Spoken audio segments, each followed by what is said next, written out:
All right, it's 7:50 in the morning. I'm a little sleepy and a little careless. Van parked on the right. I didn't pay enough attention to it. A small injury to the left hand, maybe a dislocation of the wrist or a scaphoid fracture. I forgot what scaphoid is. It's right in there. That little bone right there. All right, so what does this already tell you right now? Probably zoned out a little bit.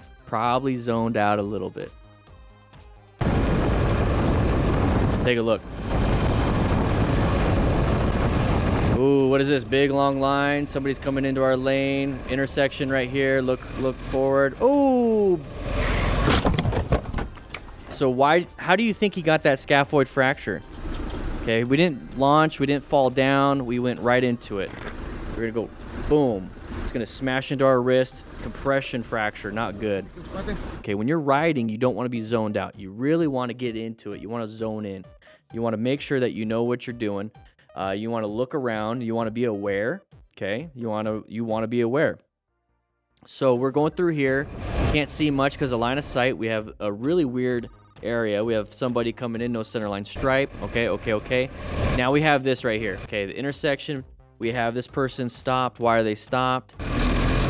We accelerated. Why didn't we stop behind them? I don't know how this works over here, but we see the side of the vehicle right now. This is going to be a red stage at this point. Okay, this is a terrible situation. This is why we kind of go slower in areas like this, and that's because we're in orange stage, prepped and ready for certain things like this. So we're going up to here. So we need to be applying the brakes. It's a BMW. You can slam the brakes and ABS will kick in. But we really didn't do much. Now 25, it could still do a lot of damage. You went from 4th gear at 25, so it's probably going a little bit faster. This is where we impacted. So you're going to have those injuries to the wrist. There's no external bleeding, nothing like that. At least for a position of comfort, you can create your own sling with the triangular bandages that you get inside here. Straw dragon going through here. We got an intersection coming up. We're going to be in orange stage, prepped and ready. That person is probably supposed to yield, didn't yield. Apply the brakes. There you go. Once everything's kind of safe, then you can go ahead and get pissed off at them. So we're coming up to here. Okay, it's kind of a weird angular intersection. It's not a T intersection. That person has to kind of really look far into their blind spot just to see what's left of them. They're probably supposed to, they're supposed to yield. You see the yield sign up there. They did not yield one bit. Just kept going. Okay, so there's absolute dum-dums when we're out driving and riding. So here's the thing. When we see this, we just can't assume that they're going to yield.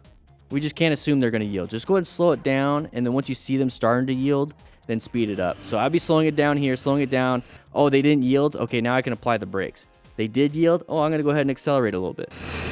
Okay, so rev bomb doesn't do much outside of remove power to the rear wheel. Now we're applying the brakes. Look at how close we are to these people.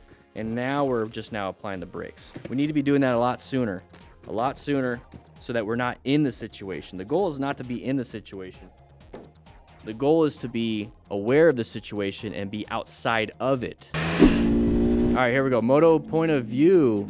Looks like California. Little mountains in the California. Whoa, what happened there? The shade get you? Got a close call.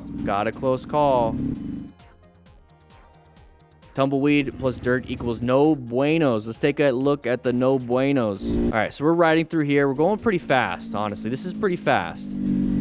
Okay, we go through here. Shadows kind of screwed us up. A tumbleweed screwed us up. A road surface hazard, something small. And then we started going a little bit wide. We got distracted. If we weren't going as fast, it would have been a lot easier just to navigate, but we were going a little fast. So what can we do here, everybody? We could probably slow it down. Tumbleweed, no buenos. My dad crashes hard. Uh-oh. Oh, no. Oh, there's the panic. Remember, we got to remain calm, ensure our own safety. We don't want to get hurt ourselves. He's rolling. You all right, Dad? You okay? He's rolling off, which is smart. Not really. Yeah, I'm okay. He's breathing. Good. He's breathing. Don't take the helmet. You see how much of... Oh. Don't take the helmet off if he's breathing. Wait till everything gets cleared up. The mechanism injury here. You think you're going to be all right? There's more assessment that you should do before taking that stuff off, because I know people like this don't want to get an ambulance. He was smart, though. He's been doing this for a while. He's got shoulder, chest protection. It looks like he's got back protection. So he's got all the protection he needs for something like this. But what I want you guys to notice, so just watch him while he's on the ground. He's rolling. He's rolling. Now, why is he rolling there? He understands that there's people still going. He's getting off the road. What does that tell you during your assessment? For one, he's moving, so that means he's got blood flow. Okay, he could still have a messed up airway, but he's got blood flow. He understands he needs to roll off the track and get out of the way. What does that mean? That means he's up here. He's not unconscious. It means he's not dazed. I mean, he could be dazed, but he's not having a massive concussion where he's oblivious to everything. He's aware of the situation. That's a good sign. Right there, that's a good sign. Now, he could be in pain, you know, broken shoulder, broken leg, broken hip, but he's still doing it. This guy's a hard ass. He's doing his thing. So this is already telling me good stuff before I even get up to the scene. Anyways, he's rolling out here. Now, one of the big things that you don't want to do is panic. Okay, I understand it's a family member. I get it, but you have to kind of put yourself in and compartmentalize the emotion and then feel it later, because this is an emergency. You got to handle stuff. So he said, not really. He's talking. Boom, he's talking. That means his airway is still intact, okay? A few things that I would be asking him is like, where do you hurt, okay? Where do you hurt? Oh, everywhere. I always get that question or that answer whenever somebody's in a crash like this. Oh, I hurt everywhere. Okay, well, what's the worst thing that's hurting right now? Oh, my back. Okay, on a scale of 1 to 10, what's the 10 being the worst pain you've ever felt in your life, and 1 is when you accidentally cut your toenail just a little bit too short. You know, whatever it is. And if they're like, it's an 8 out of 10, and it's their back that hurts, I ain't moving them. Okay, I'm worried about a spinal cord injury at this point. Anytime you have an accident with a two-wheel, especially on a place like this, always assume that there's a possible head injury, spinal cord injury, and then you'll start to see some shocky symptoms if things are still going that route. But he's breathing, okay? He's breathing, he's talking, he's handling it. Maybe undo the strap, but don't take the helmet off. And this is exactly why.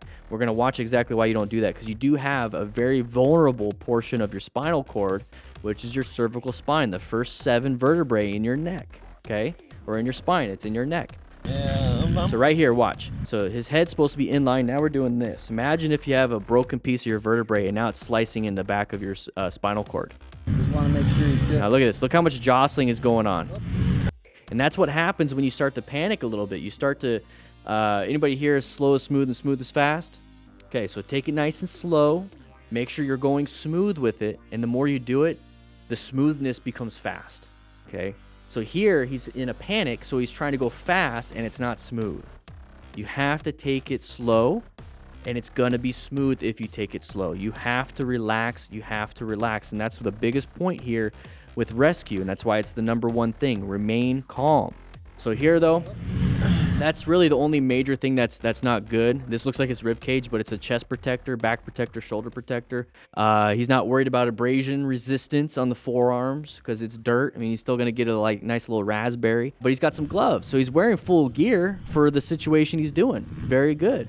He knows what he wants to do. He knows how he wants to do it. He understands the risks. I'm not going to tell this guy nothing outside of, hey, I don't think you should do it, and he's going to punch me in the mouth. And then he's going to say, I'm going to get up. I'm like, all right, cool.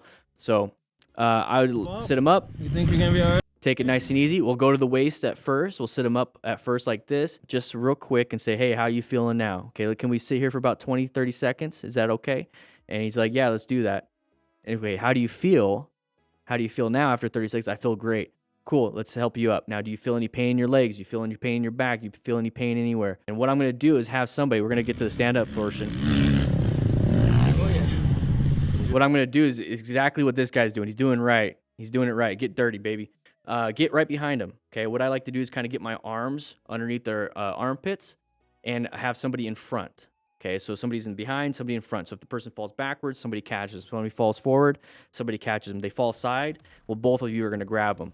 So just stand here for a little bit, okay? And then when you're walking, I always walk right behind them, and I'm all doing this right here. Like,